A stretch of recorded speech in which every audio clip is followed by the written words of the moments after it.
So if you told someone in, say, the 17th century to, just be themselves, they wouldn't just be confused. They would probably think you were suggesting something actively dangerous. Oh, absolutely. I mean, it would sound completely unhinged to them. Right. Because today, authenticity is basically our ultimate modern commandment, isn't it? It's printed on coffee mugs, it's woven into corporate manifestos, and it's pretty much the baseline for how we judge public figures. Yeah, it's everywhere. We just assume it's good. Exactly. But for the vast majority of human history, the idea of elevating your own personal internal truth over the needs of the collective, well, that was considered a profound flaw. A massive character defect, really. So how did we actually get here? I mean, is the true self something you discover, like taking a geological core sample of your soul to find what's buried deep down? That's the popular view, yeah. Or is it more like an architectural blueprint that you just have to draw as you go? Today, our mission in this deep dive is to trace the philosophical mechanics of authenticity. And we've got some great material for this. We do. We are using the incredibly detailed Stanford Encyclopedia of Philosophy to investigate how this whole concept evolved, from 18th century sincerity all the way to modern existentialism. And ultimately, we want to explore how you construct your very identity every single day. What's fascinating here is that to really grasp the magnitude of this shift, we have to recognize that authenticity as a virtue actually had to be invented to replace a deeply entrenched opposing ideal. Wait, really? It replaced something else? Yeah, exactly. Prior to the Enlightenment, the baseline understanding of human society was that it functioned as this massive organic whole. Okay, so less about the individual. Right. People didn't conceptualize themselves as isolated, unique individuals harboring these hidden depths that demanded expression. Survival in agrarian or highly stratified feudal societies, well, it required total interdependence. You needed everybody to just do their job. Exactly. You were basically a placeholder in a rigid system of relations. A blacksmith, a mother, a noble, a vassal. The ultimate virtue in that framework wasn't authenticity, it was sincerity. Which basically meant honestly and faithfully fulfilling the expectations of whatever role the system just handed you. Yes, precisely. So it's kind of like playing a character in a play perfectly and never missing a cue, whereas authenticity is throwing away the script because you want to write your own lines. That's a perfect analogy, actually. That captures the stakes perfectly. To be sincere meant avoiding any discrepancy between your public actions and your assigned duties. Right, so no secret rebellious thoughts ruining the village's harvest. Yeah, you were true to yourself only as a means of being true to others. Maintaining social harmony was the absolute priority. The friction only started when philosophers began to look at that rigid script and identify it not as a survival mechanism, but, well, as a mechanism of oppression. Okay, so the script starts to look like a cage. Exactly. Hegel, for instance, launched this massive critique of the sincerity ideal, and he coined a rather striking phrase for it. He called it the heroism of dumb service. The heroism of dumb service. Wow, that is a brutal phrasing. It really is, yeah. But, I mean, it makes sense when you consider the implications. It basically implies that being the ultimate, honest, conforming citizen is actually a form of cowardice. That's exactly how Hegel saw it. He argued that the sincere person is just passively internalizing a conventional ethos. They aren't thinking for themselves at all. Right. By uncritically obeying the power structures of society, the individual subjugates themselves, and that leads to a deterioration of the human spirit. To Hegel, the moment you realize you feel alienated from your society structure, you shouldn't feel guilty. Which is what society tells you to feel. Exactly. He says that alienation is actually the first necessary step toward achieving an autonomous existence. Okay, let's unpack this because this brings Jean-Jacques Rousseau into the picture and he completely upends the board. He really does. He changes the whole game. Right, because if the societal script is the problem, Rousseau proposes that the only truth worth following is located internally. Rousseau is the crucial pivot point here. He looked at the emerging, modern, competitive public spheres of the 18th century, and he saw a theater that forces humans into what he termed excessive labor. And he's not talking about farming or blacksmithing here? No, not physical toil. He meant the constant, exhausting psychological role-playing required to secure social standing. Ah, the social climbing. Yeah. Networking. Yeah, all of that. This instrumental role-playing, according to Rousseau, aggressively alienates us from our natural, true state. It's the physical and mental toll of constantly wearing masks, basin. Exactly. In his novel, The New Heloise, Rousseau brilliantly dramatizes the agonizing costs of suppressing your deepest motivations just to appease external expectations. So pretending to be someone you aren't just ruins you. Right. For him, the moral orientation that should dictate your actions, it has to spring from the inner source. If you are acting on motives derived from the periphery, from the demands of the crowd, while ignoring your essential desires, you are committing a fundamental self-betrayal. I mean, Rousseau makes it sound like we just need to tune out the noise, look inward, and we will find this pristine, uncorrupted core of our true self just waiting to guide us. It's a very appealing idea, isn't it? It really is. It's an incredibly optimistic, almost romantic view of identity. But, as we move into the 20th century, the existentialists start to realize that if you drill down into that core, you might actually find nothing there at all. Yeah, things take a much darker turn. They reject the geological core sample metaphor entirely. So no hidden treasure chest inside us. None at all. And this is where Martin Heidegger's highly influential 1927 work, Being and Time, really changes the landscape. Heidegger argues against the idea of a pre-given true self waiting to be excavated. So we aren't born with a fixed personality waiting to be discovered. No, a human being is not an object with fixed properties like a rock or a table. Instead, our identity is an open question. We are constantly taking a stand on who we are through our actions. Oh, I see. So we aren't a noun, we're a verb. Our identity is an ongoing happening. I love that phrasing. Yes, a verb. Heidegger emphasizes that we are all thrown into a world we did not design. We arrive in a historical and social context, preloaded with shared practices, vocabularies, and expectations. We don't get to choose where we start. Right. He calls this background the they, or in German, das Man. And because it is so much easier to rely on this pre-existing structure, most of the time we operate in a state he calls average everydayness, or falling. Falling, like falling asleep at the wheel. Essentially, yes. We just do what one does. We adopt the opinions the herd adopts. Oh, wow. The modern equivalent of this is just so glaring. It's the feeling of algorithmic living. Oh, that's a great way to put it. Right. Yeah. Because, when you've been scrolling on a feed for an hour, you aren't actively choosing your media diet. The algorithm predicts your desires, it feeds them to you, and you consume and react exactly as dictated. Yeah, you're just along for the ride. Exactly. You are completely absorbed in the day, letting a background system make your choices for you. That captures the passivity of falling beautifully. You are participating in reality, sure, but you are not the author of your engagement. So how do you snap out of it? Well, to wake up from that algorithmic autopilot, Heidegger argues we require jarring, transformative events that sever our comfortable reliance on the crowd. Right, and he points to severe anxiety in facing our own finitude. But I have to push back on the framing here just a bit. Sure, go ahead. Well, anxiety is usually categorized as a psychological dysfunction. Why does Heidegger elevate a panic attack into a philosophical tool for authenticity? It's a fair question. It's because Heidegger differentiates between fear and anxiety. Fear has a specific object. You are afraid of a bear or you're afraid of losing your job. Okay, there's a tangible thread. Right. But anxiety, in his philosophical framework, has no specific object. It is a fundamental dread where the familiar world entirely collapses and loses its significance. Oh, so nothing makes sense anymore. Exactly. All the societal markers of success or failure suddenly mean absolutely nothing. In that moment of collapse, you find yourself radically individualized. You are stripped of the worldly supports you usually lean on. That sounds terrifying. It is. And the same individualization happens when you confront the undeniable reality of your own death. That's an event no one else can do for you. So it's less about having a literal panic attack and more about experiencing a profound moment of clarity where the illusions of the gut, they just sort of evaporate. Yes, that's it. When you realize your time is finite and you are ultimately alone, you can finally hear what he calls the call of conscience. Conscience, meaning like a moral compass. Not exactly. In Heidegger's German, the word for conscience implies a sense of debt or lack. It tells us we are responsible for ourselves and that we are currently falling short of our potential by hiding in the herd. Ah, so we owe it to ourselves to wake up. Right. And this realization prompts Heidegger's specific term for authenticity, which is Eigenlechtheit, and that translates more accurately to ownedness. Ownedness. Wow. That feels incredibly demanding. I mean, it completely strips away the comfort of saying, well, society made me do it. It is the ultimate demand. Ownness isn't about consulting your inner feelings to find a hidden truth, like Rousseau thought.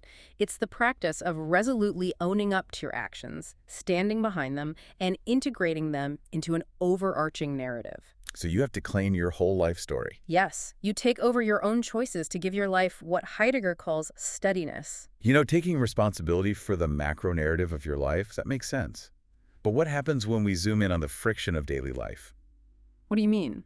Well, the macro narrative might be, I'm a dedicated professional, but the micro reality is a Tuesday morning where I absolutely despise my job and want to walk out. Yes, the day-to-day struggle. Right. How does authenticity survive the messy, contradictory moments of actual choice? Here's where it gets really interesting, because that micro-friction is the exact domain of Jean-Paul Sartre. Oh, Sartre, the king of existential dread. The very same. In his 1943 work, Being and Nothingness, Sartre completely repudiates what he calls the spirit of seriousness. The spirit of seriousness, what's that? It's this comforting, pervasive illusion that values, right, wrong, meaning, purpose, are written into the fabric of the universe independently of human beings. Oh, like they just exist out there as facts. Exactly. Sartre insists that all values are generated exclusively by human choices. So if we don't actively invent the meaning, it just does not exist. Zero meaning. To navigate the sheer weight of that responsibility, Sartre dissects a fundamental tension within every single person. On one side is our facticity. Facticity, okay, meaning the facts of our lives. Right. This encompasses the unchangeable facts of our situation, our history, our physical bodies, the socioeconomic circumstances of our birth. It is the unalterable hand we are dealt. We can't change our past. Exactly. But on the other side is our transcendence. This is our absolute, inescapable freedom to interpret those facts, to assign them meaning, and to choose our future trajectory based on that interpretation. Okay, let me apply this tension to a real-world scenario to see if I understand the mechanics here. Go for it. Let's say I am working a miserable corporate job. I hate it, it drains my soul entirely, but I tell my friends, look, I can't quit, I have a mortgage, I have kids, I have to stay. Very common scenario. Right. So, according to Sartre, am I being practical or am I failing at authenticity? According to Sartre, you are engaging in bad faith. Bad faith. That sounds like a harsh judgment. It's his term for a specific form of self-deception. It occurs when the terrifying burden of our radical freedom becomes too overwhelming. So we lie to ourselves to feel better. Basically, to escape the anxiety of being entirely responsible for our misery, we pretend that we are only our facticity. We reduce ourselves to the status of an object governed by the laws of physics or economics. Oh, I see. By saying the mortgage forces me to work, I'm pretending I am a machine programmed by debt, rather than a free consciousness choosing to prioritize financial stability over career fulfillment. Precisely. You are denying your transcendence. You always have the freedom to sell the house, default on the loan, or change careers. Even if the consequences are terrible. Exactly. Those choices might have severe, incredibly painful consequences, but they remain choices. Bad faith is using a supposed fact of your situation as an excuse to avoid the difficult work of owning your decisions. Yeah, it's heavy. The source material actually uses a great example. Think of someone claiming to be just a coward, as a matter of fact. They treat a personality trait as an inescapable biological reality, rather than a pattern of free choices they could alter in the very next moment. But wait, let me challenge Sartre's absolute insistence on constant freedom here. Sure, what's the hang-up? If I am completely free to redefine myself in every passing moment, isn't making any solid long-term commitment just another form of self-deception? How so? Well, if I get married and declare I am a devoted spouse permanently and forever, aren't I turning myself into a fixed object again?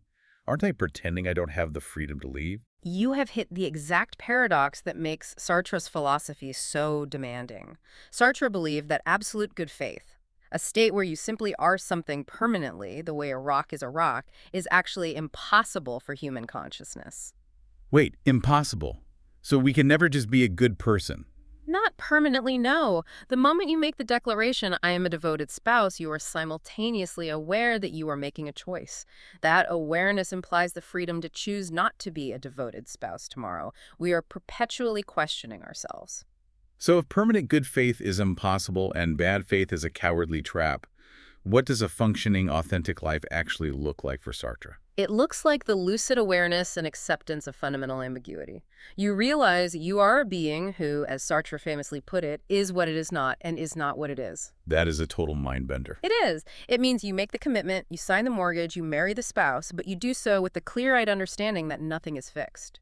You hold the commitment while accepting the busying reality that your hands are always free to let it go. Honestly, it is exhausting just thinking about living with that level of constant hyper-awareness. And, well, it feels incredibly isolated, too. Yeah, that isolation is a real problem. And that's why Simone de Beauvoir's contribution is so vital here. In her book, The Ethics of Ambiguity, she takes Sartre's abstract theories about the nature of human freedom and she anchors them in concrete ethical reality. Okay, so bringing it down to earth a bit. Yes. Beauvoir argues that if you truly will your own freedom, you cannot do so in a vacuum. To authentically embrace your transcendence, you must necessarily will an open future and the freedom of all other human beings. Oh, because your ability to make meaningful choices is entirely intertwined with the society around you. Exactly. You cannot be authentically free if your actions rely on subjugating someone else's freedom. Right. She transforms authenticity from a solitary internal struggle against bad faith into a mandate for active ethical engagement with the political and social world. Which provides the perfect bridge to the historical explosion of these ideas. Because when these high-level existential concepts left the Parisian cafes and, trickled down into popular culture, they set the stage for a massive societal clash. A huge one. Right. If an entire generation suddenly prioritizes their radical freedom and rejects the heroism of dumb service, society is going to fracture. And we saw the mechanics of that fracture play out vividly after World War II. The quest for authenticity became a dominant cultural force. It actually served as the philosophical engine for the New Left movements of the 1960s. The counterculture revolution. Yes, this was a visceral, systemic reaction against the intense middle-class conformity of the 1950s. The era of the organization man, where suburban and corporate life demanded immense personal compromise. It's wild to think about. The youth of the 60s looked at the 50s corporate man the exact same way Hegel looked at the sincere 18th century peasant. Yes. It was the heroism of dumb service all over again. That's a perfect parallel. The vocabulary of the culture completely shifted.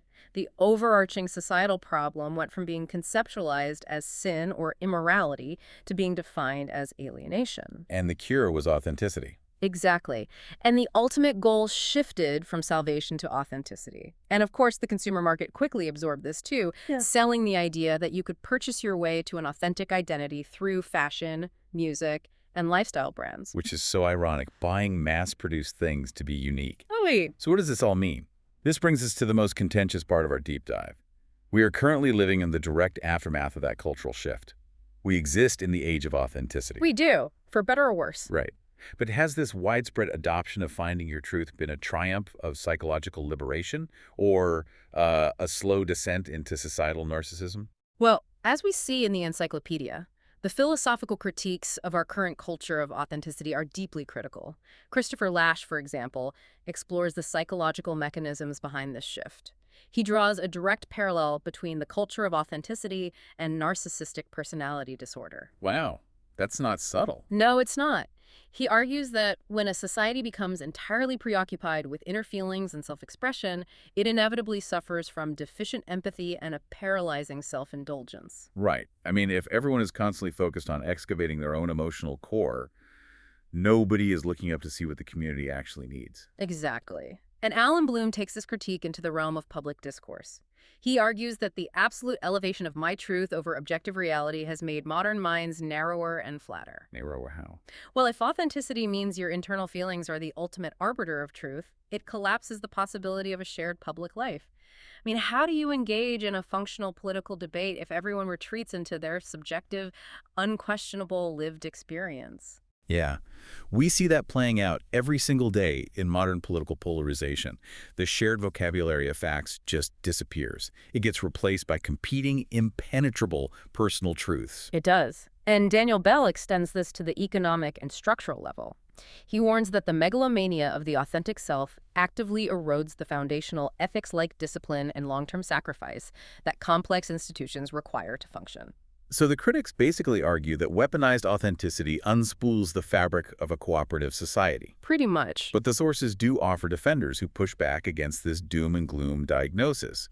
How do philosophers salvage the concept today? Charles Taylor provides perhaps the most robust and nuanced defense.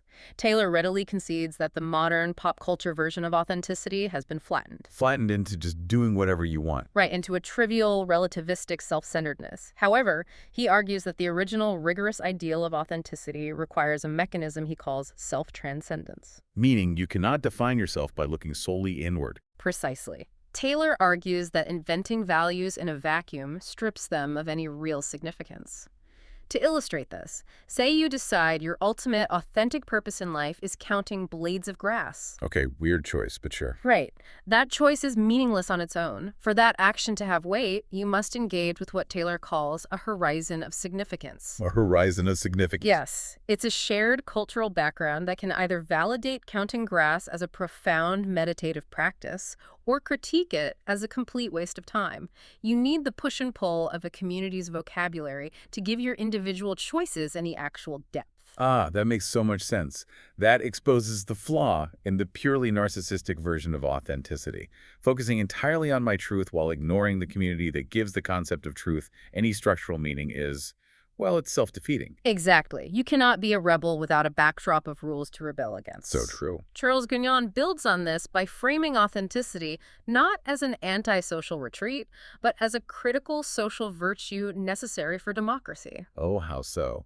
Well, a functioning democratic society requires citizens who have reflectively wrestled with their values, who are clear about their convictions, and who possess the Heideggerian ownedness to express those stances openly in the public arena, even when it is wildly unpopular. So true authenticity isn't about ignoring the world to focus on yourself. It is about engaging with the world more intentionally, with a clear-eyed understanding of your own responsibilities. If we connect this to the bigger picture, the overarching takeaway from these centuries of debate is that authenticity is not a final destination or a buried treasure you dig up and put on a shelf. It's not a one-and-done deal. Not at all. It is the ongoing, often ambiguous, and heavy responsibility of actively authoring your own life while fully recognizing your inescapable ties to the social fabric around you. It is a lifelong practice of tension between facticity and transcendence. So as we wrap up this deep dive, we want you, the listener, to reflect on the mechanics of your own daily life. When you made decisions this week, were you slipping into the heroism of dumb service to the modern baby? It's easy to do. Very easy. Were you letting the algorithm or the expectations of your workplace dictate your narrative? Or were you acting with genuine ownness, acknowledging your radical freedom and taking responsibility for the outcomes? It is heavy philosophical lifting, but before we leave you, there is one final paradox to chew on. And it's a big one. We started by discussing the intense modern pressure to be yourself. But if our entire societal concept of authenticity is simply a script we were taught to value by the cultural movements of the 1960s, wait, is your burning desire to be authentic actually just the ultimate form of conforming to modern society's expectations? It forces us to ask, are we truly writing our own lines or just reading from a newer, more subtle script? Something to carefully consider the next time a targeted ad tells you to find your truth. Thanks for joining us on this deep dive.